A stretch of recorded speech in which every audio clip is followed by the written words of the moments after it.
Hi everyone, welcome to Queensland, Australia. I'm in my local area. It's quite a sentimental area for me. I've been here many a times. When I'm looking for a painting, I'm looking for something with impact, something that's visually exciting, something that's really going to grab the viewer's eye. I found an angle that I really love. Let's see how I go. Okay, we've got the palette there. Always like to start off with a little bit of ultramarine blue and my permanent alizarin. Or I like to think of alizarin crimsons, permanent alizarins as my coldest red or my cool red. I do find that this is a marvellous mixture, especially when doing landscapes, because it's kind of mimicking the atmosphere to a certain extent, as in its atmospheric blues, atmospheric warmth and cooler as it goes back. So I just find it's just a marvellous little mix. When I do interiors or still life, it'll be more ultramarine blue and light red or terra rosa, something like that in a warm red. But this is just a simple, almost looking for the skeleton shapes of the composition. So you'll notice the medium up in the top or the bottom right hand corner. That's archival lean medium. It's a particular fast drying medium. On a hot windy day it will dry fairly quickly, but that's kind of par for the course for this scene. And you will notice the slight elevation. So this image has actually been retrieved from our drone. So I thought I would kind of put more of a 21st century spin on my approach, or show you my spin on my plein air painting now, because I did start outside painting, drawing mostly when I was about 21 in 1987, going out with some artist friends, painting on site, drawing on site. And I can remember the very first time painting on site on the drive home after really having a terrible time, thinking I'm never going to make any sort of artist, or especially plein air artist, because there was just so many complexities. We were painting near a river, a small creek, big creek, small river, and getting eaten alive by mosquitoes and horseflies. And so on the drive home, I actually formulated an idea that, you know what, as we're seeing here, this is kind of almost just a monochromatic approach. So I thought, let me just draw outside first. It's just lights and darks. So that's where I started to really formulate my approach, a approach that worked for me. And now with the benefit of hindsight, that time spent drawing actually really did teach me how to see the sunlight or the light, really, because a nocturnal scene, it's all artificially or mostly artificially lit. So if you are struggling with your plein air painting, just go out and draw. I would just grab a little deck chair so that I was comfortable. I have done my plein air drawing standing up, but your arm gets tired and you can't really hold because normally a good drawing would take me minimum 1 hour to an hour and a half, and that would only be a sort of 6x6 drawing or a 5x7 drawing, sort of, a small photograph size drawing. So it just shows how much work is involved even in a simple little or a semi-developed sketch. But it really did teach me how to see these big shapes that I'm putting in, how light and dark to put them, because that is the number one thing that I believe every painter should be thinking when you're starting this stage of a painting, and pretty well all the way through, because it's the one thing that we tend to get wrong the easiest, the quickest, and it's the one that will really stand out. And that's why our paintings normally will come out looking a little flat, little sort of uninteresting, almost like it is a muted grey day. But even on a grey day, we still do need a huge tonal contrast. If anything, we need a bigger tonal contrast, because with this we've got the colour on the roof, the colour on the bricks, the grass. There's even colour into the mountains. You can see how there's a huge big pile of soil at the back of the house. That was from excavation 12 months before I saw this scene, or decided that, you know what, I've better paint this scene because one day it will be fully developed. I noticed they were putting, if you look at the mid-distance above those big trees, near those trees, that's a new big industrial shed, and the background is all industrial estate. So of course there's plenty of artistic license, especially with landscape, seascape. Rarely will the scene just set itself up. And I find I'm not really trying to copy nature. I'm really aiming for my response to the shapes, to the light, to the texture of the objects, because you can see some trees actually have a texturized feel. So I'm looking for ways, trying to get different ways to describe that. And as you can see, I'm making the mountain much, much bigger. But that's partly to do with the camera as well. You'll find just about every camera, you may have photographed a scene that you've been on a drive somewhere or somewhere locally. And when you get it home or you look at it, you think, and you look back at the scene and think, where's the distance gone? And unfortunately, that's one of the problems with cameras. They do minimise, especially years ago with just small photographs. That would even make it worse, because you're mostly painting from sort of 5-inch by 7-inch small little photos.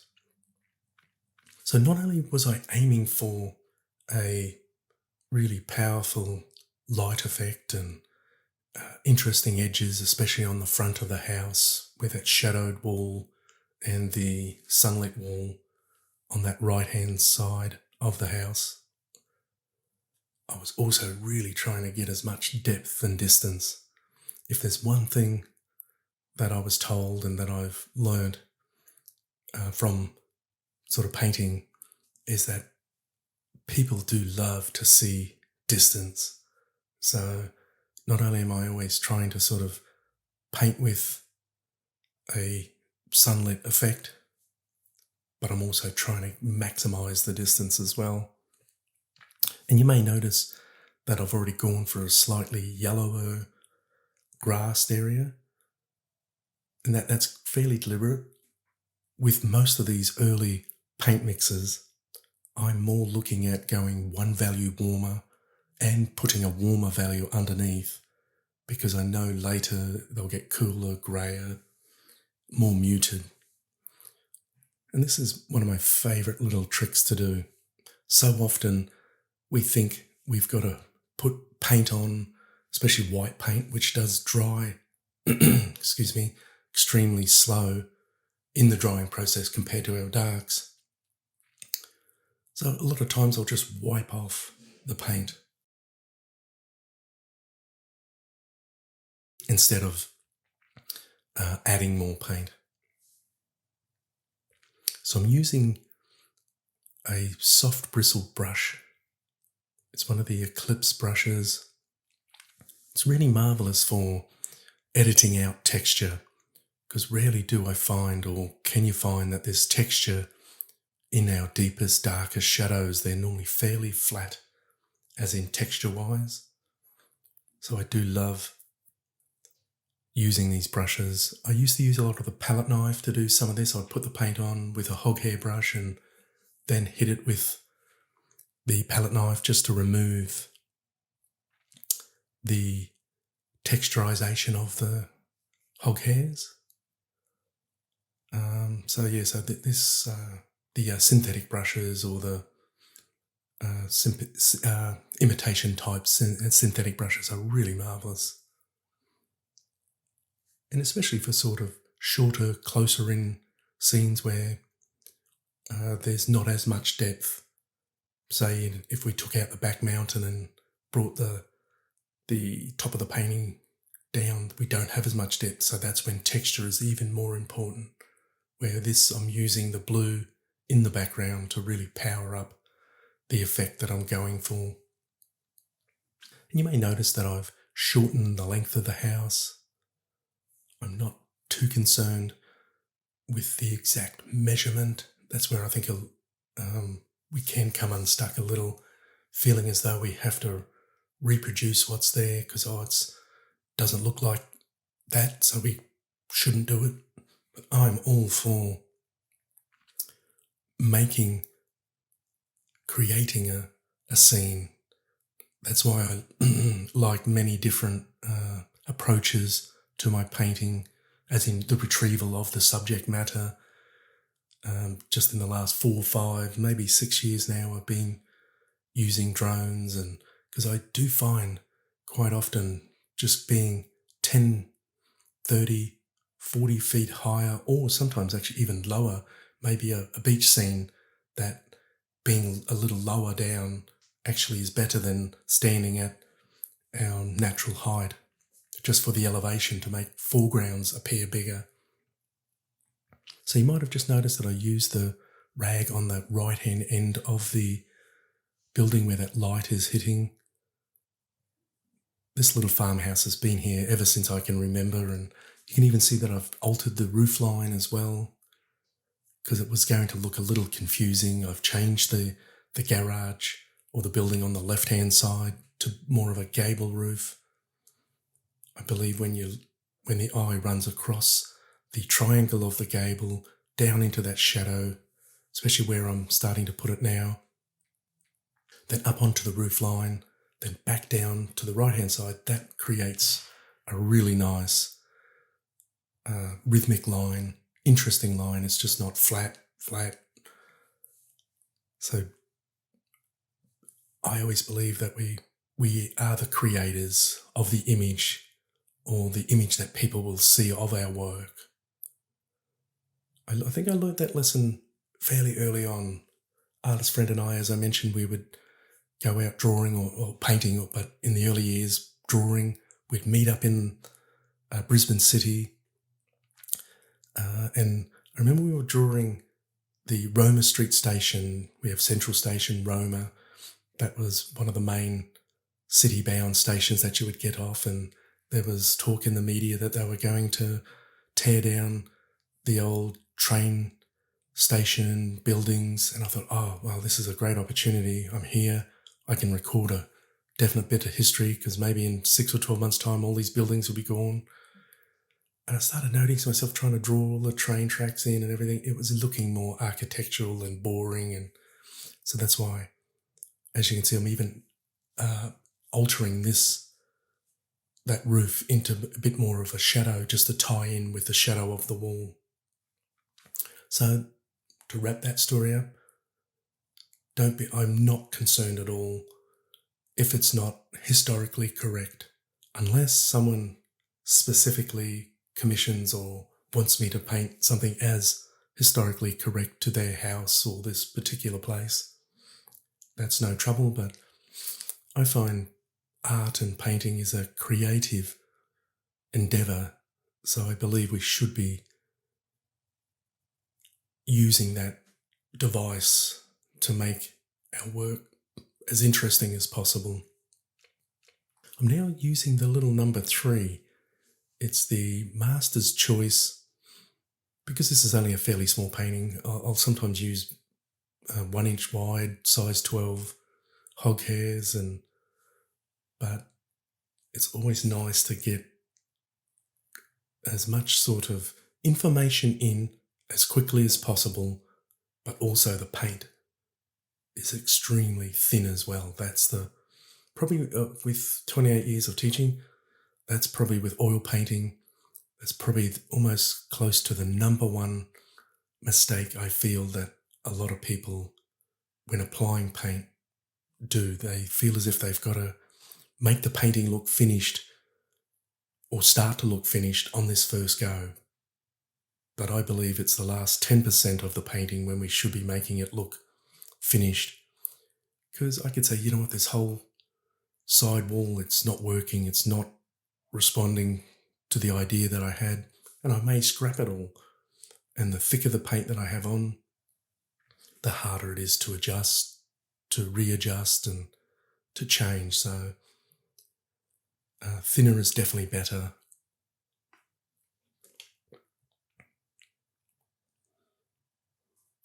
Here I am just bringing a little bit of shadow. There's a tiny little bit of shadow up there. I may even sort of edit that out later, because we can overcomplicate our idea as well, even though my whole ethos is simplification is the number one aim for me with my painting. Not when we think simple, we think easy, but it's actually almost the opposite, because I'm trying to put down that one mark, but trying to say as if I've put 10 brush marks of information down. So that one mark, where and when I need it, has to be spot on. And I think that's the subtlety that can be missed when it comes to simplification. We definitely need to get that information to work where and when we're putting it down. That's why that mark on the, just to the right of that brush mark, that vertical, that edge, that's kind of my hook right in there. That's almost my hook up against that awning, that little sunlit awning, that light between the shadow. And for me, this is the one edge rule, almost being perfectly used, where I'm powering up pretty well the whole painting, or grabbing the viewer's attention, controlling that primary focal point, primary focal area with just one edge.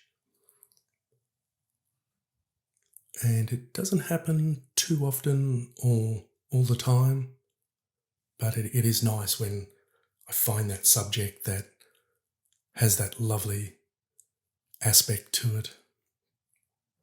So now we're just putting in the little background, almost the secondary part of the house, which is just up above the red roof.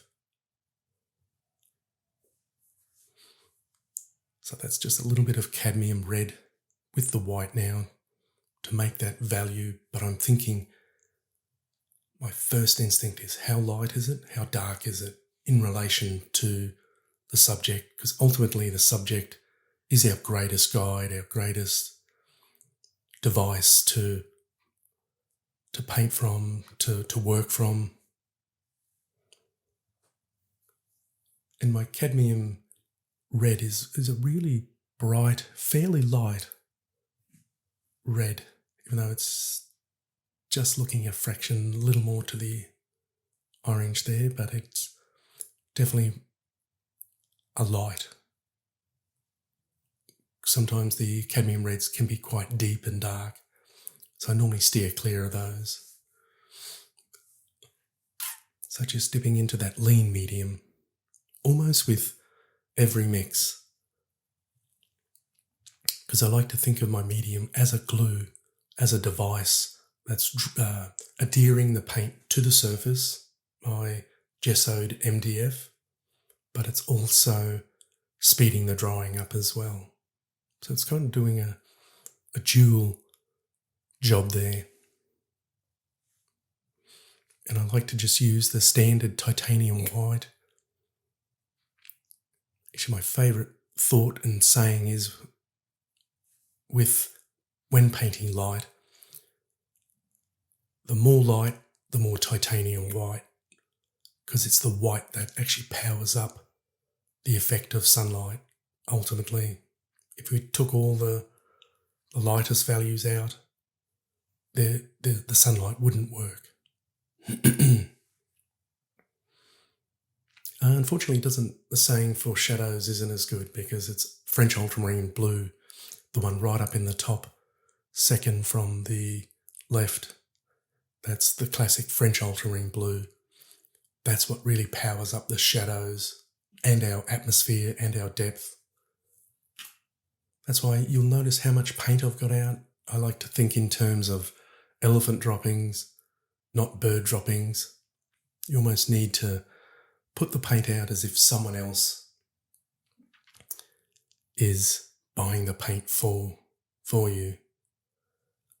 And for me, I find once the adrenaline's going, the work is working, and I can see the painting develop, the last thing I really want to be doing is having to stop, take the lid off the paint, pour it, squeeze it out, put the lid back on. It's all time. Especially when working outdoors, I normally find I only ever spend normally about an hour and a half, maybe 2 hours, and that last half hour would be the light has changed, but I've got enough down or I'm almost finished. And actually this board size, even though I'm working in the portrait format, 10 by 12, 9 by 12, 11 by 14, that sort of small, medium size board is almost ideal, because many of my bigger paintings have come from an 11 by 14 painting, 20 by 30s, 2 by 3s. They've all started from a small study. And when you go bigger, you do have to add more, bring more to the whole game, the whole idea, of course. But these are great to solve compositional, colour, tonal aspects of our painting development as well. So yeah, and another good little trick is with paint mixing. So I'm getting back into the background. I will tend to work the paint a little more when it comes to my backgrounds, or the further that the paint mix recedes into the painting, even though it is mostly blue, white, but I will be putting a tiny little bit of alizarin. You can actually almost see a little bit of it coming through there. And a little bit of yellow ochre into my background mixes, because they're the coolest, dullest, greyest of all of the yellows and reds. But there goes actually a tiny little bit of cadmium red just as it's getting a little closer. That's kind of the foothills of the mountains. But I am working the paint on the palette quite a bit more, because that's one way how to get our paint to lose its power. And actually that's why when we come to the foreground, it's almost the complete opposite. So backgrounds, I don't mind working the paint, muddying it up, greying it up, because that's what we want. But then as we come to that foreground, we really do need to go for clean mixes, and we'll get to see that soon. But the actual art of colour mixing, mixing our tonal values, I think should not be underestimated. Because ultimately, I find when I've got that correct value that I'm searching for, then I can really sort of use that confident brush mark. It's when uncertainty hits, that's when we fiddle, we don't quite get that particular mark that I'm searching for. And you can see I've just sort of edited out a little bit of, I wasn't actually going to put the buildings in, but there's a tiny little bit of broken ground at the base of the distant hills. Not really mountains, but that distant peak is called I've just forgotten the name. Anyhow, it's an area that I've been to as well. It's a beautiful area out there. Samford, Dayborough. If you're ever coming to Australia, they're sort of just on the northern side of Brisbane. That's right, it's Myala National Park is that peak, but I just can't remember the name of the peak. So here I am just warming this up just a fraction. It's one of the really tricky areas of landscape painting, especially when painting mountains and valleys, or is that transitional region. The background mountain is an easy colour and value to achieve, and the foreground values and colours are relatively easy, but this mid-distance, that subtlety, so that it's not too strong but still is sitting in the mid-distance, is quite a tricky one to achieve. See, I'm just picking up a little bit of white there. I decided to do more of a voiceover now later because I can, when you're working, your mind's going flat out, and I was then able to fully concentrate on the painting, where this way I can observe what I'm doing and I can actually make a little more sense of why and why I'm doing something, or why something didn't work. Because I think actually even that as a thought in itself, not every painting works from the first brush mark to the last brush mark, as you saw earlier. I did just edit out that little bit of work that I put in, but that's perfectly fine. Sometimes I actually don't mind if a painting gets a fraction out of control. It's a delicate balance. We need to be in control, but not too controlling, or we'll paint everything up. The same tree, same strength, same, and we get repetition. So we're really looking for that lovely mix of variety, unity, ultimately. And I've also noticed with a lot of my plein air painting, or paintings really just in general, that for a big period of the painting, they look almost a little lost at sea, really. As in, well, it doesn't look like it's going to be very interesting. There's not much happening. There's not much going on. As you can see, I'm leaving the sky to much, much later. I always love putting it in later. Yeah, now I'm starting to value add. There's that yellow bush. There's a danger that it may jump out a little too much and break up that unity in that back area there, even though it's tempting to go for it.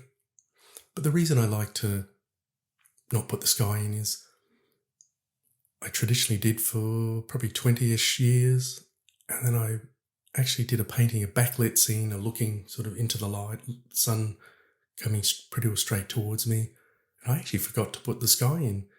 My tinted cream board actually mimicked the value of the sky, but I noticed there was just a tiny little bit of blue in the sky. So once I actually, on that painting 15 years ago, I put the sky in, and it was kind of a revelation. I thought that's how I should be doing it, because you can get the colour in, the value in, cleaner, more accurate as well. So it was quite a revelation. So some artists actually like to get their sky in very early. It's got a part of it is with the actual mud and dirtiness in the brush as well. So sometimes it's very easy to leave a tiny little bit too much yellow in the brush, because I don't wash my brushes between mixes with any solvent, or years ago we'd use turpentine would be used to clean brushes, but I'm actually using a cotton rag that I've purchased from a Goodwill store, just a t-shirt mix, because I don't like the paper rolls, the paper towels, because I find that I go through them way too fast, end up with just as much paint on my hands. And for me, I like that ability to really be able to clean the brush. Really, that's why my left hand, I'm right-handed, but that's why I rely on my left hand just as much, or almost as much as the hand that does the work, to clean that brush, to prepare that brush. Because I'm also not just cleaning the brush, I'm actually preparing the edge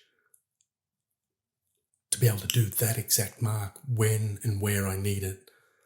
is to have that edge, have that accuracy of brush mark. That's why in between you'll see the mix, but you won't really see my cleaning the brush.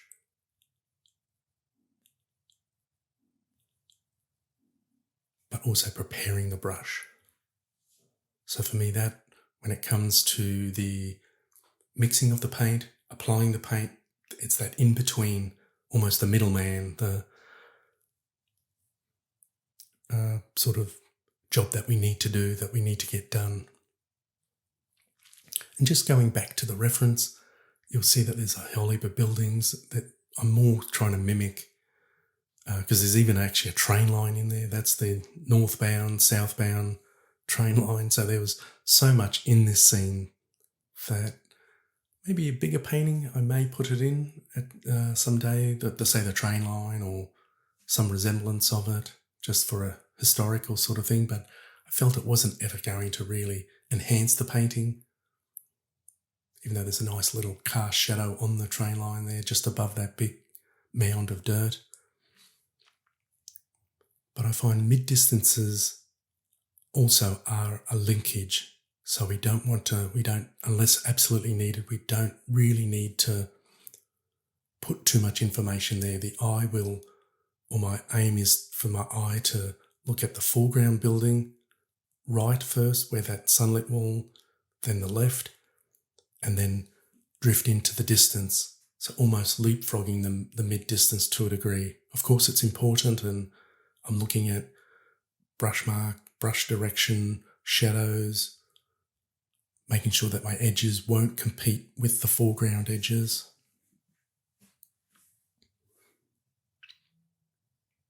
But now I'm still using that 1/4 inch eclipse brush.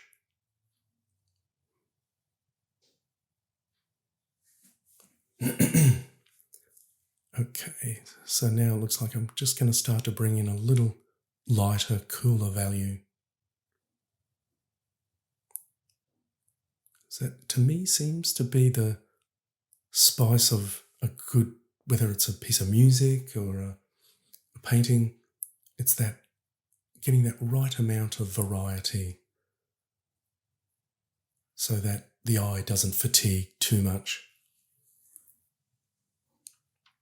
It's one of my favourite sayings when it comes to artwork is, if you can hold the viewer's attention for 3 seconds, you'll have them for a lifetime.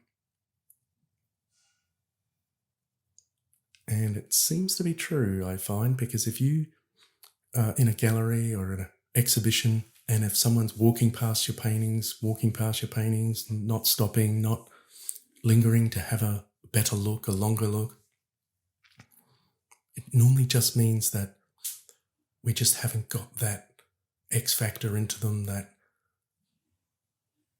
variety, that's something special. So it's nothing to be, and I found this happened exactly with my work early on. So I wasn't too worried about what was happening. It was more, it was happening, and it normally happens to most artists' work. We don't all start with the very first painting, really great, interesting. It's all a journey.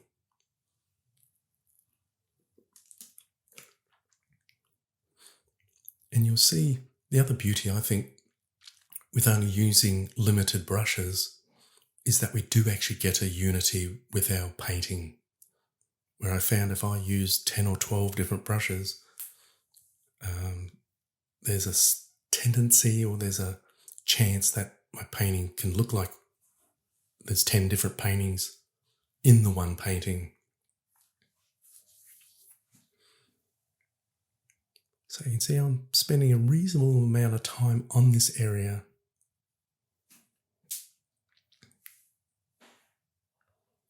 But one of the most important parts I find is those placement of those little shadows. That's why when painting light, 50% is the light on the object, and then the other 50% is where the light is going to, so that's resembled in the shadow. And you can really see that on the main farmhouse, that light on the front of it, that's showing where the light's coming from, but the shadow wall and the cast light, or that cast shadow, onto the roof from the shed, on the old garage shed with the gable roof, that's showing where the light's going to. So it's a 50-50. Rarely can we get it that we just put, or it's almost probably impossible to get it where we just put light. And that was actually a bit of a revelation. I think I've been painting about 10 years. This was sort of mid-90s. And I was always drawn to the light objects, the light on the wall, the light on the road in, the light on here, light on there. And I noticed that I'd almost pushed my paintings to a certain degree of depth and interest and power. And I remember reading an article talking about how to achieve depth, and it was going into how we generate depth in our paintings through our shadows, not through our light. And that was like a revelation. I was getting good shadows, but I wasn't getting the depth, the amount of colour into my shadows when it was needed, or where it was needed, like with that cast shadow from where I'm working there now. The more depth we can get in that shadow, even though it might only be a small amount, the more we get, the better we achieve the sense of depth. And the sense of depth actually generates a authenticity, a believability that there is sunlight on this subject, on this object, or light on it. I will come back and just fix up that little shadow there. There we go. See how much I've got a little bit more of the cad yellow, the ultra blue into that shadow. So I'm getting that colour.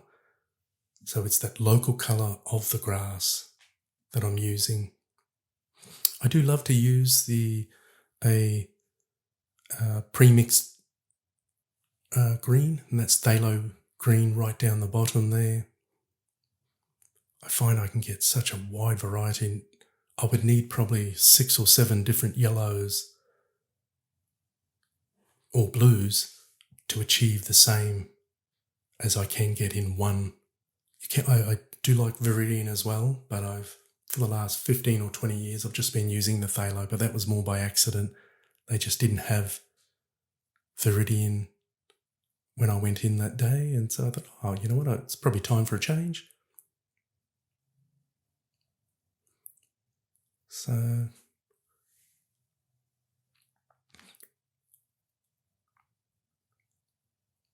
one of the other probably really important things is, even though as we do each brushwork we are painting locally, I do love to stand back, get back as often as possible, because we do need to be seeing globally, seeing the bigger shape, seeing what one shape, how it's responding to another shape, to another value, the edge. We need to, I probably get back minimum 15, 20, even 25 times. So now I'm really loading that brush up. I'm using my art spectrum. Most hog hair brushes are very similar. The Chunkings from Rosemary & Co. or Silverstone, even though I do love this brush, it's not an expensive brush. It's an art spectrum, which is an Australian-made one. But I'm really loading the brush up now, so I'm deliberately aiming to achieve texture, movement, to subtly push the viewer's eye around the scene. So this is almost the subtle lyrical art of brushwork, is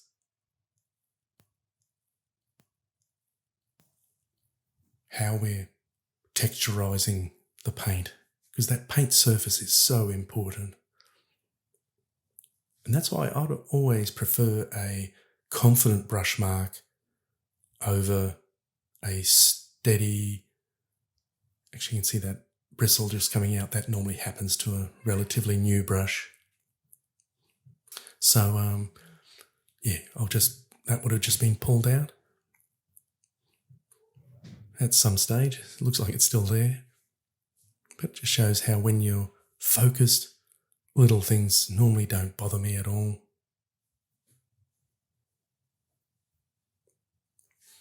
And our concentration is supremely important. I find the amount of times that a painting hasn't worked for me, one of my number one things is, how is my focus? How is my concentration? We need it iron-willed to almost force success with the painting, but then subtle, almost like a butterfly, for the little subtleties. So even though we're doing big, dynamic, important things in certain areas, we still do, on occasion, need and want the subtlety. So it is a joining of a couple of different roads at a crossroad of iron will and subtlety. So now that the big shapes are starting to show themselves, and I can now start to bring in the little, I almost like to think of it as that I'm now starting to dot all the I's and cross all the T's. This is the part that really has made all the hard work so enjoyable, worthwhile. It's almost like we're marathon runners, and now we can almost just get a glimpse of the stadium in the distance. We've done all the road work, and we can almost see the stadium in the distance now, so that it's all the fun finishing off stuff now.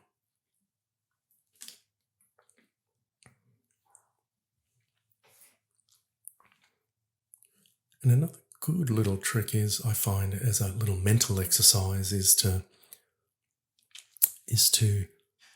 see the mark that split second or before I even apply the brush. I know what brush mark I'm aiming for, so I'm using that idea, that mental process, as a way to understand what's required, because there's always that concern with when it comes to painting is, where do I go next? What do I do next? Where do I start? And the best answer for where I start is normally in your primary focal point, which is that sunlit end of the old homestead.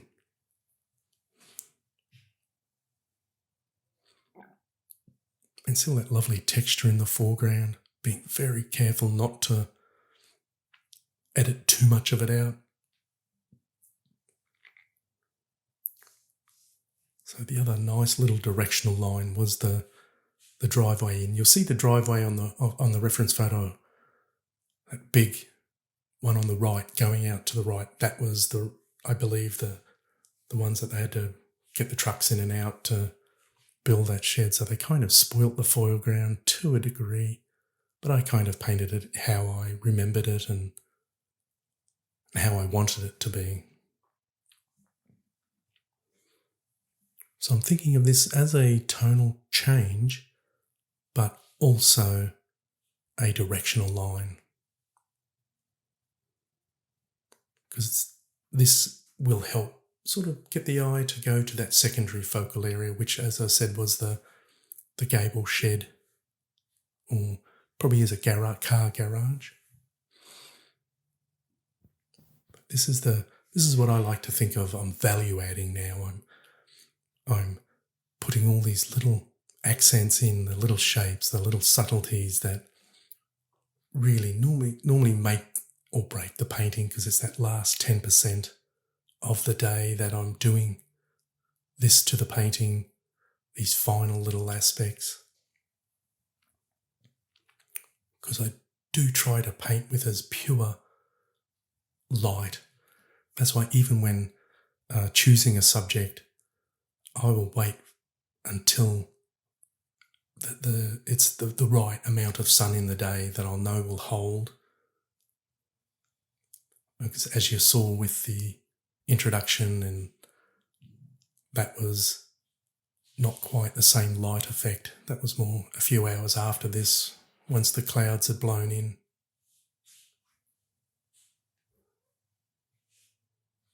And that's why actually as a plein air painter, we do need to know what the weather's going to hold for us. You can start off a beautiful day and end up quite different. Thankfully, in the area that I live, normally it doesn't change once it's set as that's why we're called the Sunshine State, a little bit like Florida in the US. But I know I've painted in England where I've left where I was staying at 8 o'clock, got on site, got set up thinking, okay, light's good, and within 1 hour, bang, it was overcast, cloudy, almost ready to rain so it is good and important to know what's going to happen. And there's been actually almost the opposite. The amount of times that I've been in Italy or painting somewhere in Maine where the days started off pretty average, but if you keep an eye on the weather forecast, I know on my phone I have a couple of different weather apps, especially when you're traveling, especially when it's an area that you're not familiar with. We do want and need to know. And even though they're not perfectly accurate, of course, but they're much better at predicting the weather than I am. So, especially when it's a new area, because we do get to know the seasonal, the daily, the weekly, monthly sort of a culmination of warm weather, cool weather, what's going to happen, sunny days, cloudy days. So definitely look at that aspect when you're going out to work. And not that every sunny day is the perfect day. I can remember, except for it starting to rain, it was quite bitterly cold. I don't think it got above 9 degrees Celsius, which I think is about 45 Fahrenheit. Painting in Maine, my hands were cold. It's the only part that really feels the cold, and your hands obviously are very important. But I was persevering with this cloudy, overcast day scene that was starting to develop. I was really pleased with where it was going. And then a shower started coming in, and I thought, you know what? I think this is the moment. I think I've got enough information down. So it's good to push through the pain, and I normally love the cold, but I have to admit, when my hands start to stiffen up, they lose that subtlety, and that's when I know it's time to go to plan B. But I do love the plein air days, whether it's been in Greece or South Africa, New Zealand.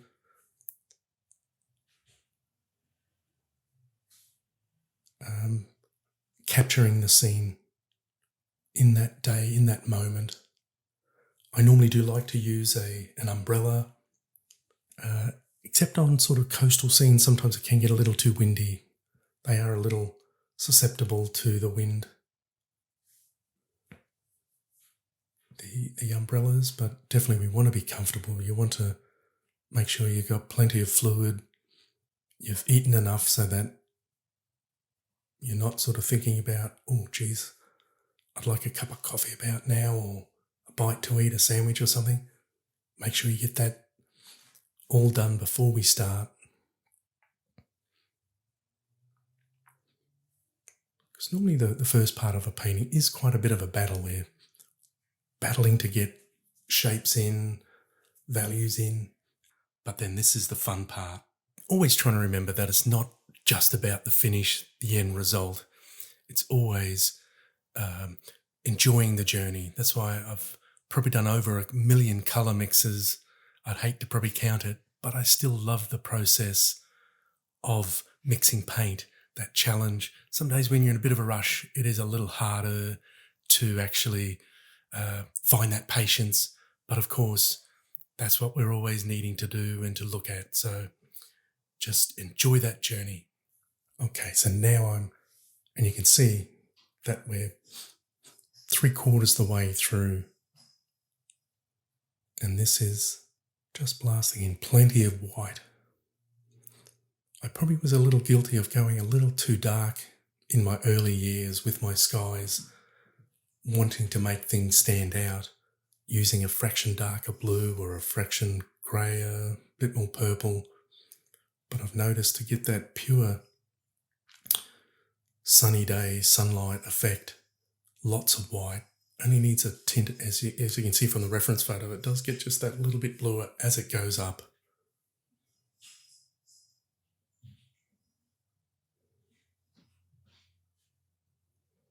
And a lot of times it doesn't take a great deal of work to block in a sky, especially this one's a fairly simplified sky, even though I will add a little more. And here's a little bit of artistic license, just a little puff of smoke.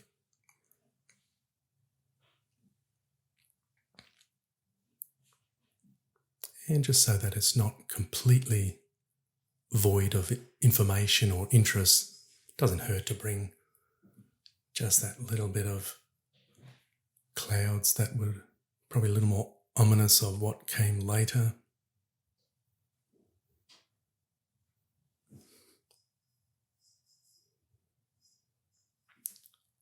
Just a little bit of sunlight there, just on a few very soft, subtle clouds.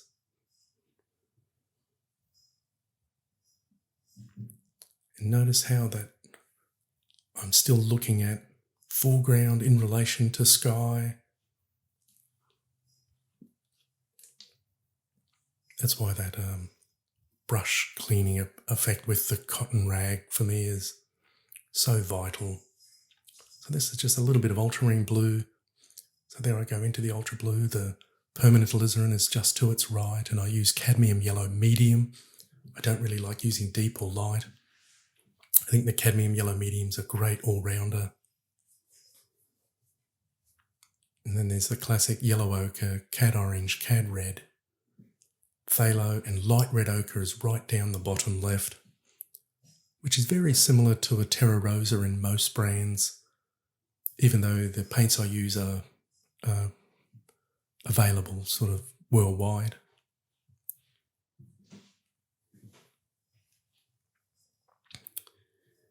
Here we go, just some little highlights, and I'll put some little shadows in soon.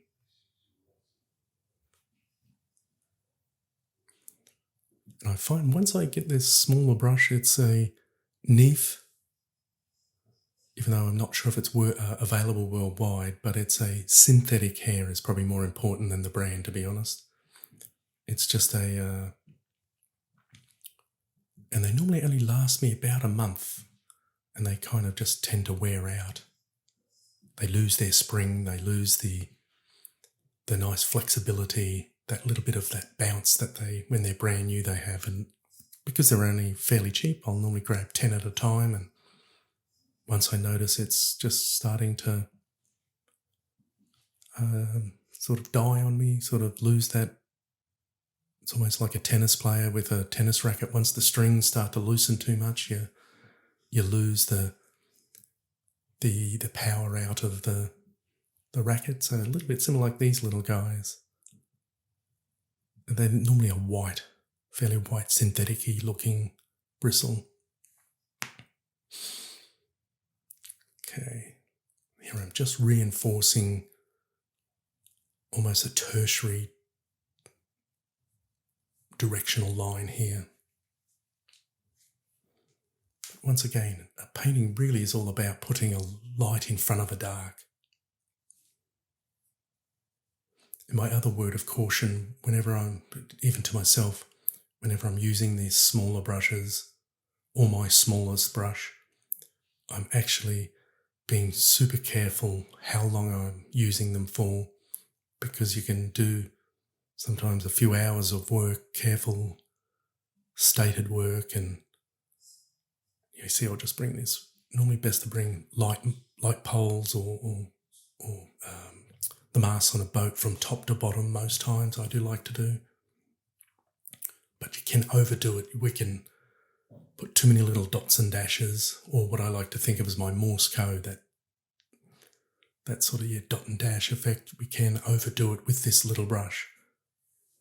That's why many a times I'll finish a painting, especially the plein air paintings. I rarely ever absolutely finish it on site, especially now that the more I paint, the more I'm wanting to look for more technically difficult scenes, more involved scenes, they do normally take more and more time, instead of just sort of staying with just say a little beach scene or something. I'm wanting to really sort of increase the level of complexity, and just a personal little goal that I've sort of set for myself. And especially with my plein air trips, I'm ultimately trying to find a different angle, a different approach, a different idea. So I see it as my research and development. I rarely actually exhibit my plein air paintings. They normally always come as they become just a study. It's sort of step one in a bigger, more developed idea.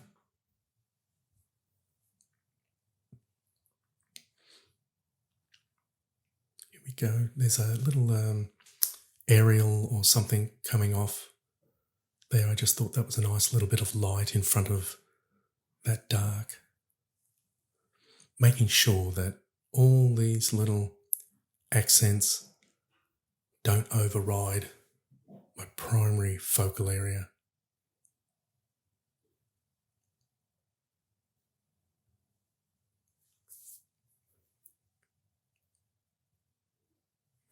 Yeah, so it's starting to really sort of come together now. Ultimately, I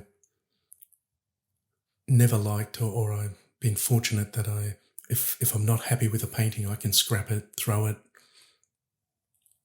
And for me, that's my little bit of quality control that I like to exercise and use and do. Because ultimately it's a individual pursuit, so we need to really rely on our skills, our ideas.